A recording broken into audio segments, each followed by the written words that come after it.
जो भी बांझ औरत गुफा के अंदर जाती तो वो प्रेग्नेंट हो जाती। इसकी वजह जानकर आप लोग भी हैरान हो जाएंगे। ना बाबा ना, मैं तो ये काम नहीं करूँगी। मुझे तो अंधेरी गुफा से बहुत डर लगता है। अब भला संतान की खातिर जंगल के बीचों बीच अंधेरी गुफा में कौन जाता है। ईश्वर को जिसे संतान देनी होती है उसे दे ही देता है। मुझे पूरा भरोसा है कि ईश्वर मेरी गोद ज़रूर भर देगा, इसलिए मुझे ये सब करने की कोई ज़रूरत नहीं है। मेरी भाभी ने तो माँ की बात सुनते ही मना कर दिया था। उनके चेहरे से दर्द साफ दिखाई दे रहा था। मेरी माँ कहने लगी कि क्या हो जाएगा अगर तुम गुफा में उतर गई तो। मर तो नहीं जाओगी ना। तुमने खुद अपनी आंखों से देखा है कि हमारी पड़ोसन कौशल्या की बहू पिछले 7 सालों से उसका संतान नहीं हो रहा था। जब वह गुफा के अंदर गई तो ईश्वर ने उसे 2 बेटे दे दिए, लेकिन भाभी ने नहीं में अपना सर हिला दिया। वो कहने लगी, इसमें वो खंडर गुफा का कोई कमाल नहीं है, बल्कि ईश्वर ने उस लड़की की किस्मत में संतान का सुख लिखा होगा, तभी तो उसे 2 बेटे दे दी।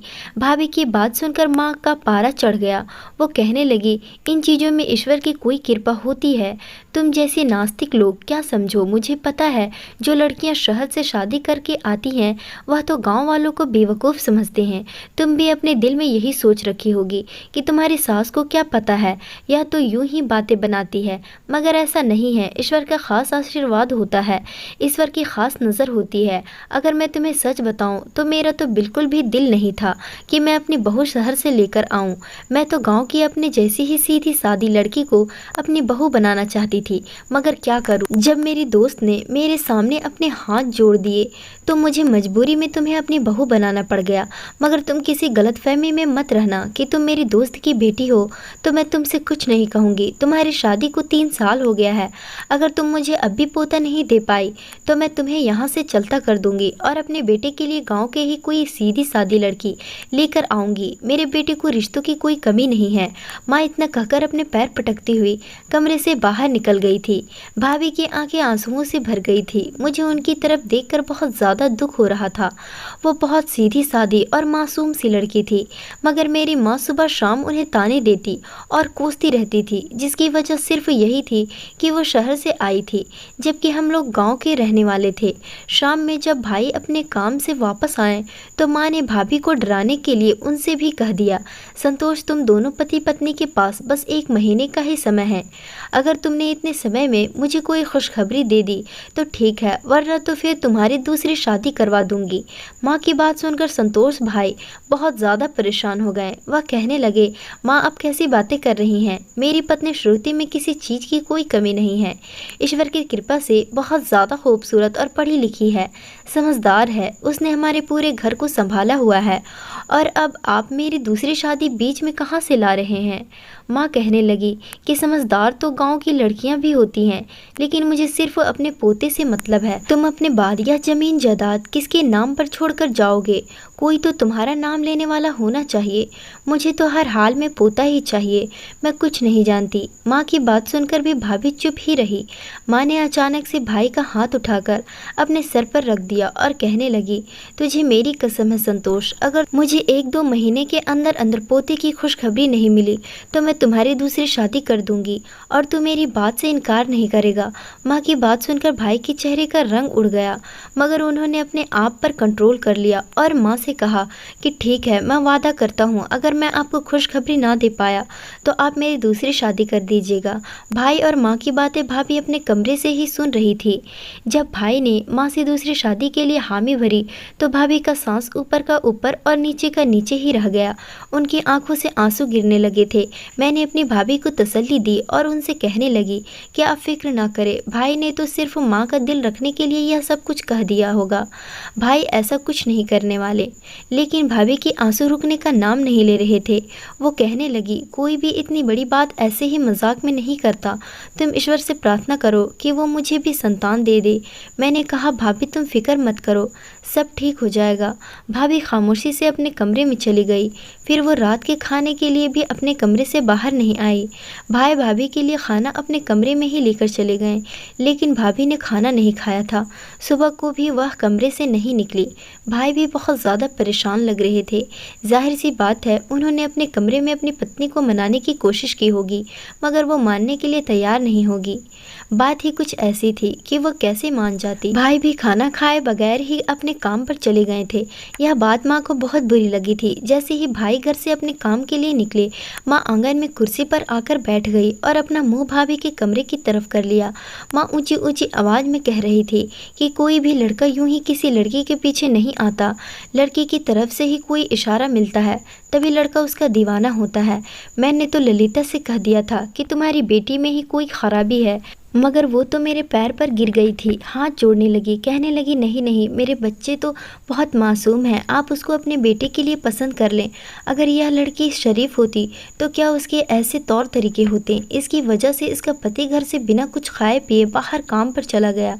मेरा बेटा 26 साल का हो गया है, आज तक बगैर नाश्ते के मैंने उसे घर से नहीं जाने दिया, मगर जब से ये शहरी लड़की हमारे घर में आई है तब से यही सब कुछ चल रहा है। मेरा मासूम सा बच्चा, इससे शादी करके तो उसकी ज़िंदगी ख़राब हो गई। माँ भाभी को बहुत कड़वी कड़वी बातें सुना रही थी। मैं अपने कमरे में बैठी सोचने पर मजबूर हो चुकी थी कि कोई अपने दोस्त की बेटी के साथ ऐसा कैसे कर सकता है। इतना बुरा व्यवहार तो कोई अनजानों के साथ भी नहीं करता।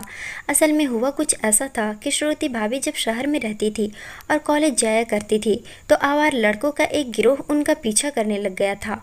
उस गिरोह का जो लीडर था वह श्रुति भाभी से प्यार करने लगा था और उनसे शादी करना चाहता था, लेकिन वह एक बिगड़ा हुआ लड़का था और ना ही उसका ताल्लुक किसी अच्छे ख़ानदान से था। वो एक आवारा किस्म का लड़का था, इसलिए आंटी ने उसका रिश्ता लेने से मना कर दिया। आंटी की सिर्फ एक ही बेटी थी, उसके अलावा उनका कोई और नहीं था और उनके सर पर उनके पति का साया भी नहीं था। इन आवारा और गुंडे लड़कों ने तो साफ साफ कह दिया था कि अगर श्रुति की शादी उसके साथ नहीं हुई तो वह श्रुति को उठा कर ले जाएंगे। उस गुंडों की बात सुनकर आंटी के तो होश ही उड़ गए थे। इन हालात की वजह से आंटी बहुत ज़्यादा परेशान हो गई थी। अगर कोई और बात होती तो वह कभी भी अपनी बेटी का रिश्ता गाँव में नहीं करती, लेकिन जब उन्होंने देखा कि हालात इतने ज़्यादा ख़राब हो गए हैं तो उन्होंने माँ से कहा कि तुम मेरी बेटी अपने बेटे के लिए रिश्ता कर लो। पहले तो यह बात सुनकर माँ बहुत ज़्यादा खुश हुई थी। वो कहने लगी हाँ हाँ क्यों नहीं, लेकिन जब माँ को पता चला कि भाभी के पीछे कुछ गुंडे लड़के लगे हुए हैं तो उन्होंने आंटी से रिश्ता लेने से मना कर दिया था। वो कहने लगी दुनिया में मेरा एक ही बेटा है, अगर हमने इस तरह एक बिगड़ी हुई लड़की के साथ उसका रिश्ता कर दिया तो मुझे डर है कि मेरे बेटे के साथ कुछ गलत ना हो जाए। वह गुंडे तो उसे मार ही डालेंगे, कहीं वो लड़का अपना बदला मेरे बेटे से ना ले ले। इसलिए मैं तुम्हारी बेटी का रिश्ता अपने बेटे के साथ नहीं कर सकती। लेकिन आंटी ने मेरी माँ के आगे अपने हाथ पैर जोड़ दिए थे, उनके पैरों में बैठ गई थी। कहने लगी तुम मेरी बेटी का रिश्ता ले लो, नहीं तो उसकी ज़िंदगी बर्बाद हो जाएगी। पता नहीं वो गुंडे उसके साथ क्या करेंगे। मेरी माँ ना चाहते हुए भी अपने दोस्त की बात मानने पर मजबूर हो गई। इस तरह श्रुति भाभी की शादी मेरे भाई के साथ हो गई। श्रुति एक बहुत ही अच्छी सुलझी हुई और समझदार लड़की थी। उनको हमारे घर में आए हुए 3 साल हो गया था, मगर मैंने उनमें कोई भी बुराई नहीं देखी थी। उन्होंने कभी भी मेरे भाई के साथ कोई लड़ाई झगड़ा नहीं किया था और ना ही किसी बात की कोई शिकायत की थी। यहाँ तक कि उन्होंने माँ को भी कभी किसी बात पर कोई जवाब तक नहीं दिया था। पूरे घर का काम भी वही करती थी, मगर फिर भी माँ उनसे नाराज़ ही रहती थी। माँ का यही कहना था कि शहर की लड़कियाँ अच्छी नहीं होती। तब मैं अपनी माँ को समझाती रहती थी कि माँ आप इस तरह भाभी को कुछ नहीं कहा करें, हमारी भाभी हर तरीके से बहुत अच्छी लड़की है, आपको उनकी कद्र करनी चाहिए। मगर माँ यह बातें कहाँ समझती थी। वो तो इसी बात के गुरूर में थी कि उनकी दोस्त ने खुद हाथ जोड़कर अपनी बेटी का रिश्ता उनके बेटे के लिए दिया था। इस वजह से वो अपनी नज़रों में ईश्वर बन बैठी थी और जो भी बात उनके मुंह में आती वह भाभी को सुना देती। माँ के तौर तरीके देखकर मैं बहुत डरती रहती थी। मुझे तो इस बात का डर था कि कहीं जो कुछ वह भाभी के साथ कर रही हैं वो मेरे सामने ही ना आ जाए, कहीं अपने माँ के किए की सज़ा मुझे न मिले। तब मैं अपनी माँ से यह बात कहती तो वो आगे से कहती थी कि तुम्हारे साथ ऐसा कुछ नहीं हुआ होगा, तुम बेफिक्र रहो, तुम घर की 4 दीवारी में पली बढ़ी हो, तुम्हारे पीछे कौन सा कोई लड़का लगा हुआ था जिसकी वजह से तुम्हें ससुराल में जाकर ये सब बातें सुननी पड़ेगी। माँ तो बगैर सोचे समझे अपना मुंह भर यह सब बातें कह देती थी, जबकि मैं तो अंदर तक हिलकर रह जाती थी। खैर माँ के चीखने चिल्लाने से भाभी डरकर कमरे से बाहर आ गई और चुपचाप नाश्ता बनाया और घर के कामकाज फिर से करने लगी थी। लेकिन मैंने उनके चेहरे पर कोई भी मुस्कुराहट नहीं देखी थी। जब वो किचन में काम कर रही थी तो मैं उनके पास चली गई। मुझे देखते ही वो मेरे गले लगकर रोने लगी और कहने लगी, देख लो तुम्हारी माँ मेरा घर उजाड़ डालना चाहती है और वो अपने लिए दूसरी बहू लेकर आना चाहती है। जब तुम्हारी दूसरी भाभी इस घर में आ जाएगी तो मैं ये घर छोड़कर हमेशा हमेशा के लिए चली जाऊंगी।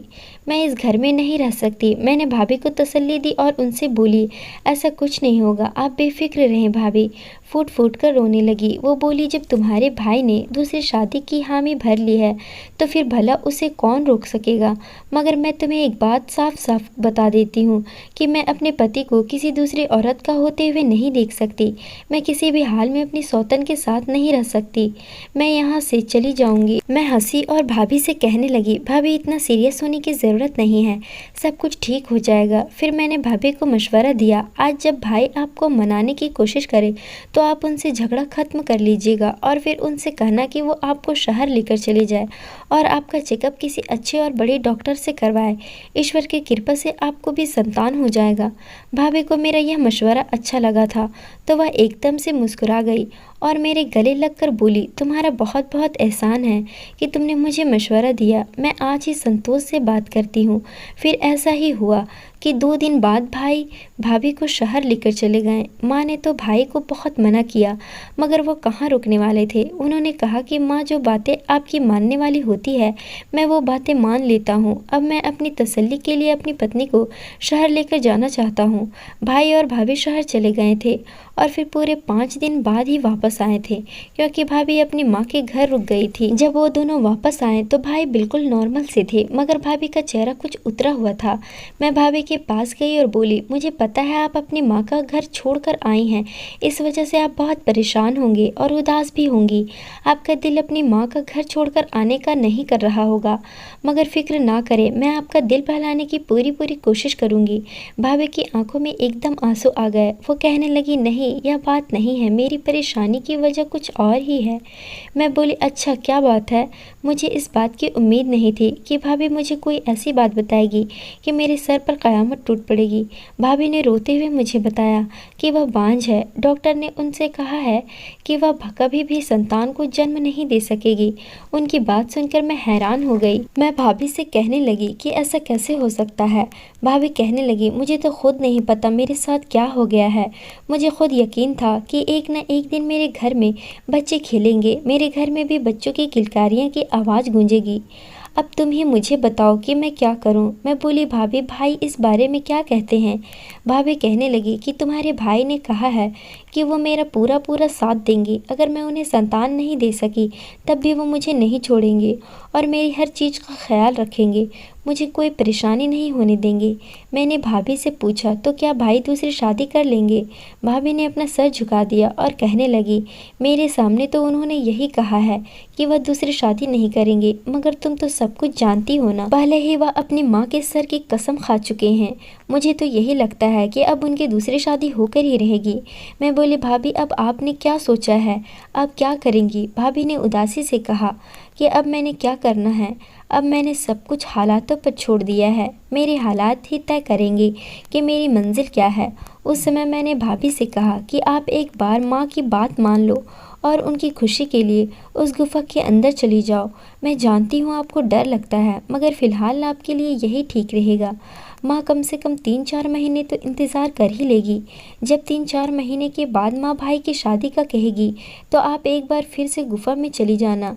इस तरह हम माँ के सामने भाई को दूसरी शादी से टालते रहेंगे और फिर आखिर में वह दिन भी आ जाएगा जब भाई में इतनी हिम्मत पैदा हो जाएगी कि वह खुद माँ से कह देंगे कि मैं दूसरी शादी नहीं करना चाहता। भाभी कुछ सोचकर बोली कि तुम ठीक कर रही हो, मगर मुझे उस गुफा से बहुत डर लगता है। मैं बोली, भाभी आप अपने डर को छोड़ दें, अपने पति को खोने से तो बेहतर है कि आप एक बार गुफा के अंदर चली जाओ। जब इस बार माँ कहेगी कि मेरे साथ जंगल में चलो तो आप फौरन मान जाना। भाभी ने मेरी बातों पर हाँ में सिर हिला दिया। मैंने जब भाभी से पूछा कि श्रुति के बारे में डॉक्टर ने क्या कहा है तो भाई बोले, डॉक्टर ने कहा है कि आपकी बहू बिल्कुल ठीक है, उसे किसी तरीके की कोई बीमारी नहीं है और बच्चे पैदा होने में जो देर हो रही है वह ईश्वर की तरफ से ही है। माँ कहने लगी, श्रुति अभी भी तुम्हारे पास समय है, मेरे साथ जंगल चलो। मैंने बहुत सी बांझ औरतों को संतान को जन्म देते हुए देखा है, तुम तो फिर भी पूरे तरीके से ठीक हो। तुम्हें कोई बीमारी भी नहीं है। इस हालात में तो तुम्हें जल्दी ही बच्चा हो जाएगा। भाभी कहने लगी, माँ जी अगर आपकी खुशी इसी में है तो मैं आपके साथ चली जाती हूँ। भाभी की बात सुनकर माँ बहुत ज़्यादा खुश हो गई। वो जल्दी से उठकर भाभी का माथा चूमने लगी और कहने लगी, अगर तुम मेरी यह बात पहले ही मान लेती तो मैं तुम पर इतना जुल्म नहीं करती। चलो जल्दी से अब तुम तैयार हो जाओ, मैं तुम्हें उस गुफा तक लेकर जाती हूँ। भाभी ने हाँ में सिर हिला दिया और उठकर कमरे में चली गई। भाभी जब कमरे से बाहर आई तो मुझसे कहने लगी कि मेरे लिए ईश्वर से प्रार्थना करना, ईश्वर मेरे साथ सब कुछ अच्छा करे। मैंने भी उन्हें तसल्ली दी और उनसे कहने लगी कि आप बिल्कुल भी फिक्र ना करें, ईश्वर सब कुछ ठीक कर देगा। भाभी माँ के साथ चली गई। 4 घंटे बाद ही वो लोग वापस आए। जब भाभी वापस आई तो मैंने उनसे पूछा, क्या हुआ भाभी, वहाँ पर डर तो नहीं लगा ना आपको? वह उदासी से बोली, हाँ तुम फिक्र मत करो, मैं धीरे धीरे सब कुछ ठीक हो जाएगा। भाभी की तरफ देखकर बहुत ज़्यादा अफसोस हुआ था। उसी समय मैंने हाथ जोड़कर ईश्वर से प्रार्थना की कि मेरी भाभी के लिए सब कुछ आसान कर दे और उन्हें संतान की खुशी दे दे। ऐसे ही समय बीत रहा था। एक दिन भाभी किचन में काम करते हुए नीचे गिर गई। भाभी को गिरता हुआ देखकर मेरी चीखें निकल गई। ये तो ईश्वर का शुक्र था कि उस समय भाई घर पर ही थे। भाई फौरन भाभी को उठाने किचन में आए और भाभी को सहारा देकर उठाया और कमरे में ले जाकर लिटा दिया। मैंने उनके ऊपर पानी के छींटे डाले जिससे वह होश में आ गई थी। माँ कहने लगी, संतोष जल्दी से जाओ और डॉक्टर को बुलाकर लेकर आओ, मुझे तो लगता है कि कोई खुशखबरी है। भाभी कहने लगी, नहीं माँ, अभी इतनी जल्दी खुशखबरी कहाँ से आ सकती है। असल बात यह है कि आजकल मैं बहुत टेंशन में रहती हूँ। मुझे हर समय यही फिक्र लगी रहती है कि क्या मैं माँ बन पाऊँगी या नहीं। बस इसी वजह से चक्कर खाकर गिर गई थी और कोई बात नहीं है, थोड़ी देर आराम करूँगी तो मैं ठीक हो जाऊँगी। मगर माँ तो कुछ सुनने के लिए तैयार ही नहीं थी। उन्होंने ज़बरदस्ती भाई को भेज दिया। वह डॉक्टर को बुलाकर लेकर आए। डॉक्टर ने जब भाभी को चेक किया तो वो कहने लगी, मुबारक हो, तुम्हारी बहू माँ बनने वाली है। वह उम्मीद से है। यह खबर सुनकर मैं और भाभी और भाई तीनों दंग रह गए थे, जबकि माँ खुशी से फूले नहीं समा रही थी। उन्होंने जल्दी से अपने पास से 1000 का नोट निकालकर भाई के हाथ में रखे और कहने लगी, जाओ इन पैसों से मिठाई लेकर आओ, पूरे गांव में मिठाई बांट दो। ईश्वर ने मुझे इतने दिनों बाद खुशखबरी दी है।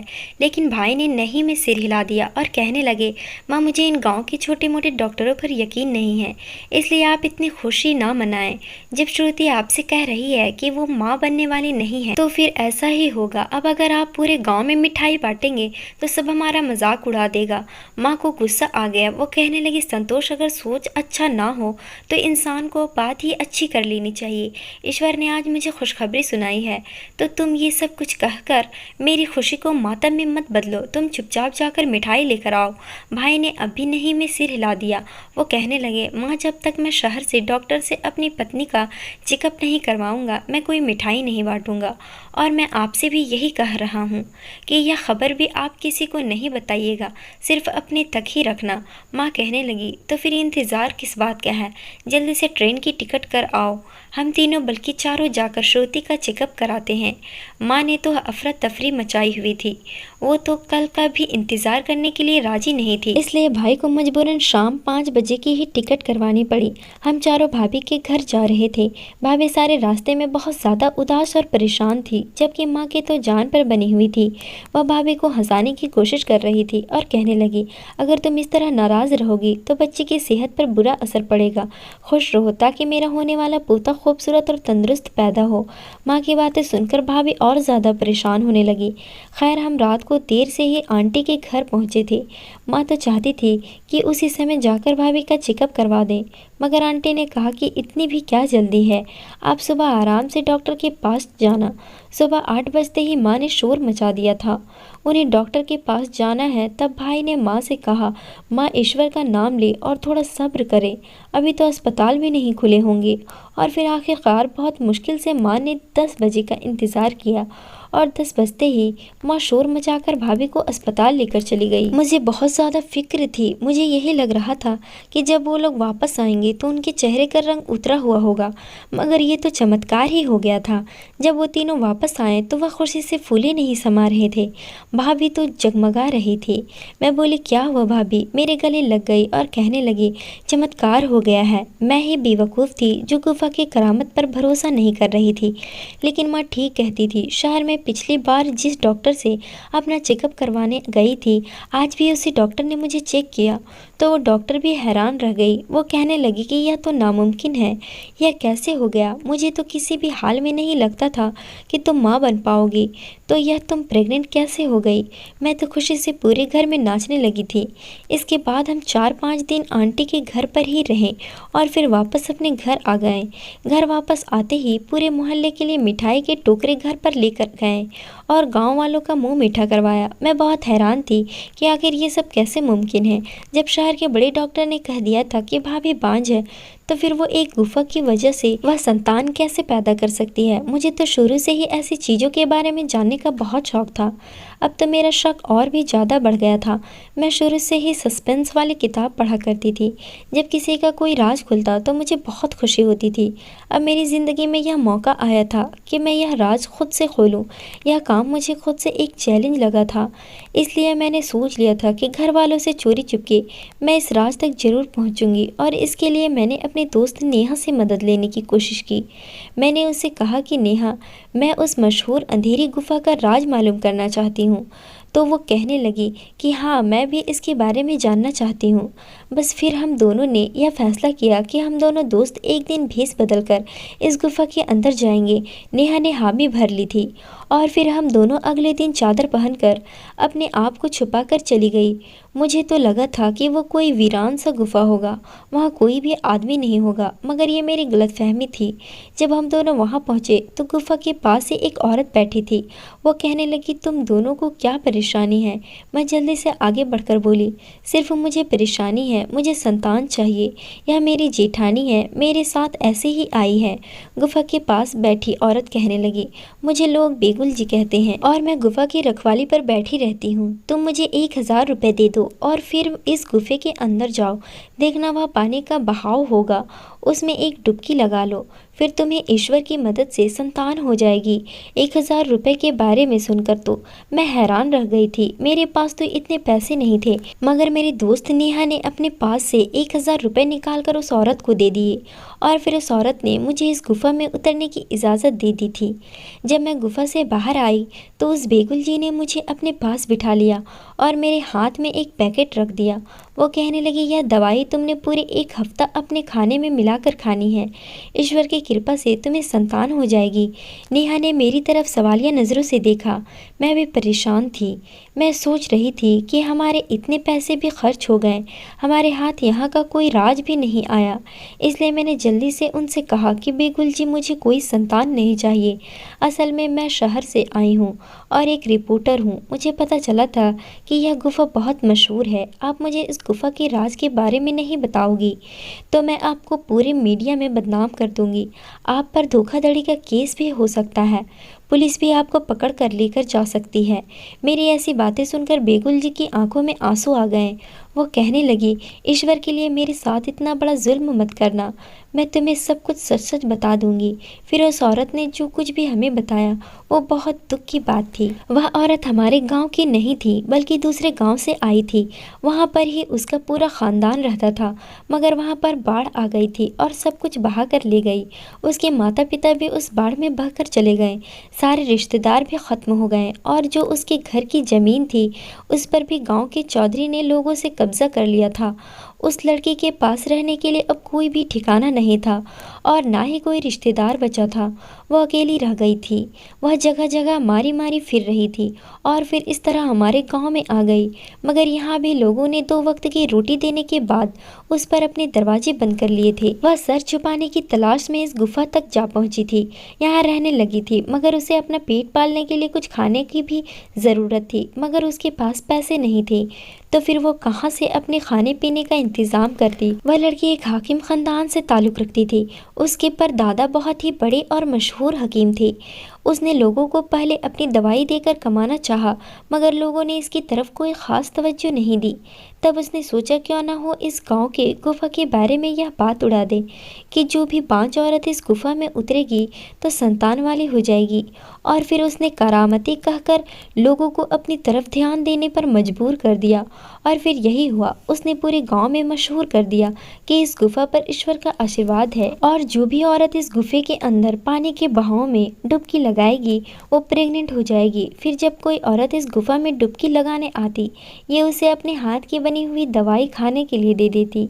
दरअसल वो जड़ी बूटियाँ थी जिनसे औरत के अंदर की तमाम बीमारियां ख़त्म हो जाती और उसके शरीर की सारी बीमारियों का इलाज हो जाता। इंसान को प्रार्थना कर सकता है, दवा दुआ कर सकता है, लेकिन असर तो ईश्वर को करना होता है। फिर यूं ही हुआ कि बेगुल जी के हाथ में ईश्वर का करामत रख दी। वह जिसको भी वह जड़ी बूटियां वाली दवाइयाँ देती, उसके यहाँ संतान हो जाती और लोग यही समझते रहे कि इसमें गुफा का कोई करिश्मा है। लोग भी बेगुल के पास आने लगे थे, जो हाकिम का सुनकर कभी नहीं आते थे। इस तरह बेगुल जी मेहनत से कमाकर अपना गुजारा कर रही थी। उसने बहुत सी औरतों की मदद की थी। मैंने जब उनकी सारी बात सुनी तो उनसे बोली कि बेगुल जी, आप फिक्र ना करें, हम आपका राज राज ही रखेंगे। आपका यह राज कभी कोई नहीं जान सकेगा। उसने हमारा शुक्रिया अदा किया और हम दोनों वापस घर आ गई थी। हम यह सोचने पर मजबूर हो गई थी कि इस औरत ने कितनी खूबसूरती के साथ गांव की औरतों की बीमारियों को ठीक कर दिया था और अपनी रोजी रोटी का इंतज़ाम भी कर लिया था। इस औरत की वजह से मेरी भाभी तलाक से बच गई थी। अब तो मैं हर औरत को यही मशवरा देती हूँ कि वो भी गुफा के पास जाए, क्योंकि उस गुफे में ईश्वर का आशीर्वाद है। मेरी बातें सुनकर मेरी माँ भी हंस देती और कहती, देखा ना, तुम मेरी बात मान ही गई।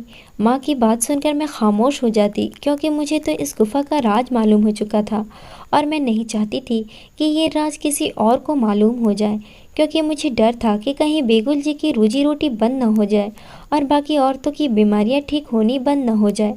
सच बात है, ईश्वर हर किसी की मदद करता है, बस नीयत सच्ची होनी चाहिए। दोस्तों, उम्मीद करती हूँ आपको हमारी कहानी पसंद आई होगी। कहानी पसंद आई है तो वीडियो को लाइक करें, चैनल पर नए हैं तो चैनल को सब्सक्राइब करें।